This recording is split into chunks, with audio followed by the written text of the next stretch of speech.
అందరికీ నమస్కారం. 22వ రోజు పత్రిజీ సమాధానాల్లో ఈరోజు ప్రశ్న అండి. ఎంతోమంది కలిసి ఒక బృందంగా కష్టపడి పని చేసినప్పుడు దాని క్రెడిట్ అందరికీ ఎందుకు ఇవ్వరు? భారతదేశ స్వతంత్రం గురించి మాట్లాడేటప్పుడు మనం కేవలం గాంధీజీ గురించి మాత్రమే ఎందుకు మాట్లాడతాం? ప్రతి ఒక్కళ్ళు అందుకోసం కష్టపడ్డారు. అయితే వాళ్ళందరిలో ప్రధాన వ్యక్తి గాంధీజీ. మనం మొట్టమొదటిగా గాంధీజీ గురించి మాట్లాడుకుంటాం, కానీ నెహ్రూ, పటేల్, తిలక్ లేదా గోఖలే గురించి కాదు కదా. ఎందరెందరో పోరాడారు, తమ జీవితాలను త్యాగం చేశారు. అది సామూహిక ప్రభావమే. ఏ రంగం కూడా వన్ మ్యాన్ షో కాదు. అయితే ఎవరో ఒక వ్యక్తికే ప్రాముఖ్యత ఇస్తాం. భారతదేశ స్వతంత్రం కోసం ఎంతోమంది పోరాడి తమ ప్రాణాలను కూడా అర్పించారు. ఒకరి ప్రాణం మరొకరి ప్రాణం కన్నా ఏమాత్రం తక్కువ కాదు. వాళ్లకు పేరు ప్రఖ్యాతులు లేకపోవచ్చు, కానీ వాళ్ళంతా ఒకే స్థాయి. అదే యథార్థ స్వభావం. ఒక కుటుంబంలో అందరూ కలిసి కుటుంబ అభివృద్ధికి దోహదపడినా చాలాసార్లు ఆ క్రెడిట్ కుటుంబ యజమానికే చెందుతుంది. అయినప్పటికీ కుటుంబ సభ్యులంతా కూడా సంతోషిస్తారు, ఎందుకంటే కుటుంబ పెద్ద కంటే భిన్నంగా వాళ్ళు తమను చూసుకోరు కాబట్టి. వాళ్ళంతా ఇతరులతో సమైక్యతను కలిగి ఉంటారు. ప్రకృతి ఈ అంశాలను విభజించదు. మనం కూడా అదే అవగాహనను కల్పించాలి. ధ్యానం దీనిని సుసాధ్యం చేస్తుంది. మనం ఏదైనా రంగంలో మాస్టరీ సంపాదించాలా? ప్రతి ఒక్కరూ కనీసం ఒక సబ్జెక్ట్లోనైనా మాస్టర్ కావాలి. అదే మనం మన సమాజానికి మరి మానవాళికి అందించే బహుమానం. ఏ రంగంలోనైనా మాస్టరీ సంపాదించాలంటే అంకిత భావం, కొన్నిసార్లు జీవితకాల సాధన ఆవశ్యకం కావచ్చు. నేనెంతో చక్కగా పనిచేస్తున్నప్పటికీ నన్నెవ్వరూ ఎందుకు మెచ్చుకోవటం లేదు? భలే ప్రశ్న వేశారండి. ఈ డైనమిక్ మాస్టర్ ఏం చెప్తున్నారో చూద్దామండి. మనల్ని మనం ఎప్పుడు మెచ్చుకోవాలి. మనకు సంతృప్తినిచ్చే పనులను చేస్తూ ఉండటం వలన మనల్ని మనం అభినందించుకుంటాం. మనం చేసే పని ఇతరుల మెప్పు కోసం కాకుండా ఆత్మ సంతృప్తి కోసం చేస్తాం. ఇది మన జీవిత పరమార్థాన్ని గుర్తెరిగినప్పుడే సంభవిస్తుంది. బాధలతో స్నేహం చేసే ఉత్తమ మార్గం ఏది? నా నెగిటివ్ ఎమోషన్స్ని ఆరోగ్యకరంగా విడుదల చేయటం ఎలా? మరి వాటిని మానవ సహజ భావోద్వేగాలుగా గుర్తించటం ఎలా? బాధలను మచ్చిక చేసుకొని, స్నేహం చేసుకొని, అర్థం చేసుకొని, ప్రాథమికంగా వాటిని అనుమతించడం ద్వారా అంతర్శక్తిని, దానిని సహజంగా అనుసరించే ఆనందాన్ని, అనుభూతిని చెందవచ్చు. దీనికంతటికీ దోహదపడే అత్యుత్తమ సాధనమే ధ్యానం.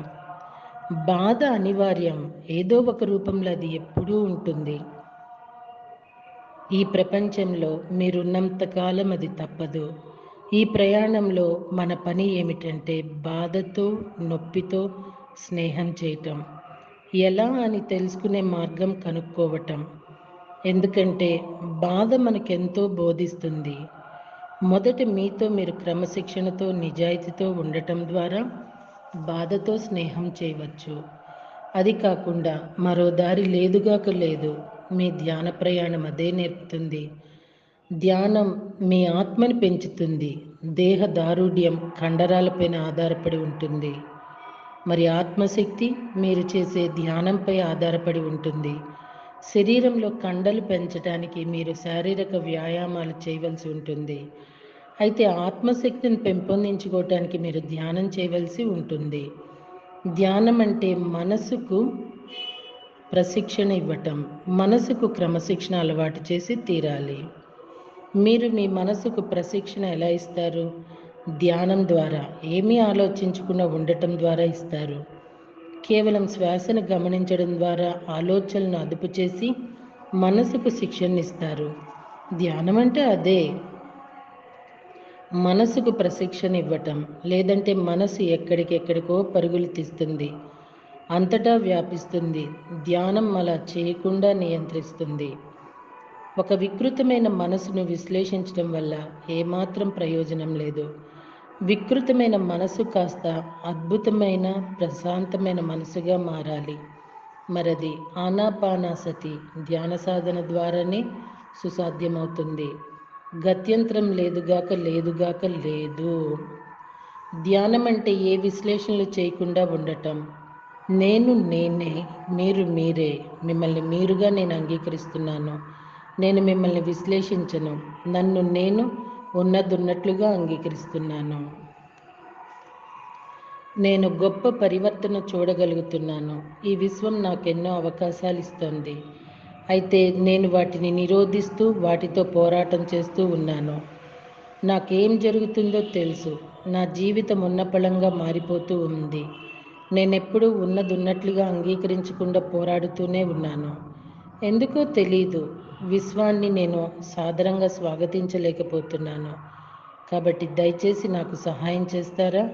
నాకు విశ్వం అందిస్తున్న వాటన్నిటినీ నేను హృదయపూర్వకంగా అంగీకరించటం ఎలా అనేది చెప్తారా? మీరు ఈత కొట్టడం ఎలా నేర్చుకుంటారు? మీరు ఒకసారి నీళ్ళల్లోకి దూకుతారు.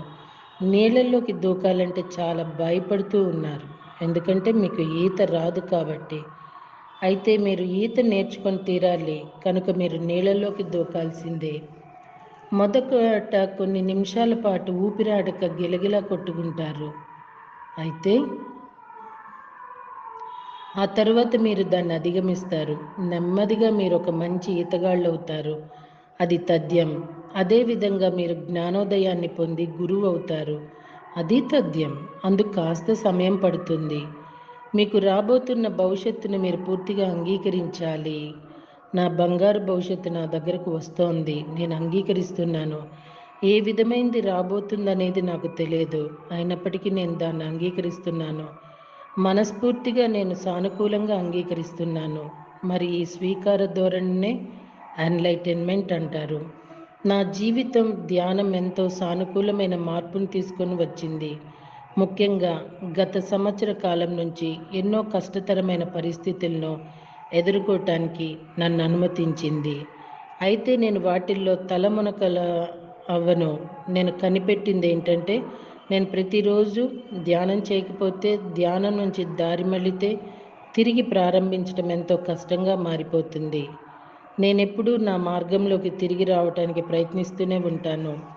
నన్ను నా దారిలోకి తీసుకొని వచ్చే సాధనాలు కూడా నాలోనే ఉన్నాయని నేను అనుకుంటాను. ఎందుకంటే ధ్యానాన్ని నా జీవితంలోకి తీసుకొచ్చింది ఏమిటి అనేది నేను ఎప్పుడూ మర్చిపోతూ ఉంటాను.